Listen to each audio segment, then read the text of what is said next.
Good morning 6 class student. आज का हमारा विषय है सामाजिक अध्ययन, लेसन नंबर 2 इतिहास।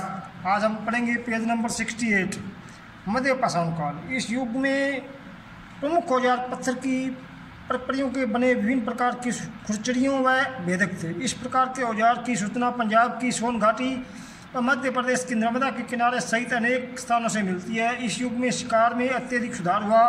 आगे आता है उच्च पूर्व पाषाण काल। उच्च पूर्व पाषाण काल हिमयुग के अंतिम चरण के साथ साथ शुरू हुआ।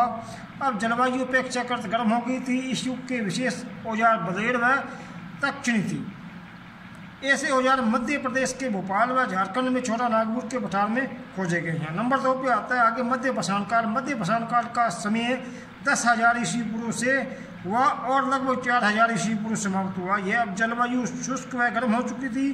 पूर्व के कालों को विशाल अवशोषित व अक्षर के रूप में दिखाने वाले पाणिक औजार अब छोटे व तेज व धारदार औजार पत्थर के औजारों के स्थान ले चुके थे। इस प्रकार के औजार झारखंड में छोटे नागपुर व उत्तर प्रदेश के क्षेत्र में गाजीपुर व वाराणसी के बीच में गंगा नदी के किनारे सहित अनेक स्थानों पर पाए गए हैं। इस युग में मानव ने सभ्यता की दिशा में एक अलग कदम उठाया, क्योंकि जलवायु पहले की अपेक्षा गर्म हो गई थी। उसने एक स्थान से दूसरे स्थान की यात्रा को आसान कर दिया था। आगे आता है नंबर 3 पे नव पाषाण काल। इस नव पाषाण युग में एक मध्य पाषाण काल का अनुसरण किया गया था। इस युग में जीवन पूर्णतया बदल गया था। इस युग में मानव ने लकड़ी व हड्डियों से औजार बनाने शुरू कर दिए थे। आगे आता है स्थायी जीवन की शुरुआत। स्थायी जीवन की शुरुआत में पत्थरों के बने औजार व शस्त्रों कृषि के लिए जमीन साफ करने में लोगों की सहायता की थी। हंसियों व फसलों को काटने इकट्ठा करने में उनकी मदद की। अब ये गुफाओं में लोग रहते थे। एक स्थान पर स्थायी जीवन जीना शुरू कर दिया। स्थायी जीवन के अधिकांश भाग पानी के स्रोतों के निकट थे, जैसे नदियाँ और झीलें। वो स्थान जहाँ औजारों, बर्तनों व इमारतों वस्तुओं के अवशेष मिले थे, ये उन लोगों के द्वारा प्रयोग किए गए थे, क्योंकि पत्थरों व लकड़ी के औजार महत्वपूर्ण थे। ऐसे लोगों ने ऐसे स्थानों पर रहने का प्रयास किया जहाँ पर पानी आसानी से उपलब्ध हो जाता था। वो स्थान जहाँ वे औजार हथियार बनाते थे कारखाने कहलाते थे। इस युग में मानव ने पत्थर के औजारों को बनाना सीख लिया था, जो अवशोषित बिना रंग रोगन के होते थे। उनमें अधिकांश फिललिट कही जाने वाली वस्तु से बने होते थे। आगे आता है आग की खोज। समय के साथ साथ आदि मानव ने आग की खोज, दो पत्थरों को आपस में रगड़ने से आग उत्पन्न की जा सकती थी। ये एक संयोगवश खोज थी, परंतु इस युग के लिए यह बड़ी महत्वपूर्ण थी। 2 टुकड़े चिंगारी उत्पन्न कर सकते थे पत्थर के, जो सूखे पत्तों पर गिरती थी और आग का कारण बनती थी। पूर्व पाषाण काल की गुफाओं में क्रूनुल में राख के निशान बताते हैं कि लोग आग के प्रयोग से परिचित थे। आदि मानव शायद इसका अनुभव किया होगा कि मर्द पशुओं मांस को आग से पकाते थे।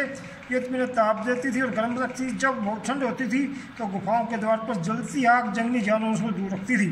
आगे आता है बदलता परिवेश। विकास की प्रारंभिक अवस्था में लोग गुफाओं में रहते थे। उन्होंने गुफाओं की दीवारों व छतों पर चित्र बनाना शुरू कर दिए थे। चित्र कलाकारी दर्शाते हैं आदि मानव महान कलाकार थे। वे लंबे समय तक घुमंतु जीवन व्यतीत किया करते थे। जब वे भोजन इकट्ठा करने वाले शिकारी थे तो बहुत समय के अंतराल के बाद उन्होंने अपना जीवन भोजन उत्पादन करना शुरू कर दिया और वह स्थायी जीवन जीना शुरू किया था।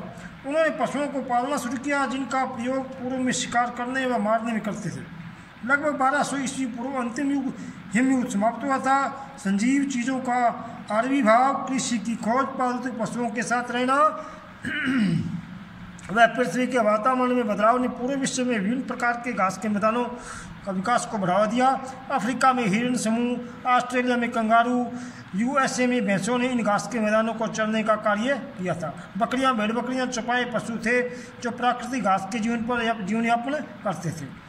लगभग 8,000 ईस्वी पूर्व विश्व के उपजाऊ भागों में लोगों ने कृषि के लिए भूमि को ठीक करना प्रारंभ किया। उन्होंने खाद्य फसलों को उगाना और पशुओं को पालना भी प्रारंभ किया था। आगे आती है पर्वतीय चित्रकारी। आदि मानव जाति ने गुफाओं की दीवारों पर चित्रकारी व कलाकारी की, जहाँ वे रहते थे। उनमें अधिकांश शिकार के दृश्य थे। पशुओं की प्रकृति, विशेषकर बड़ी पशुओं जैसे सांड, हिरण के चित्र थे। वे चित्र क्यों बनाते थे? शायद अपनी भावनाओं को व्यक्त करने के लिए।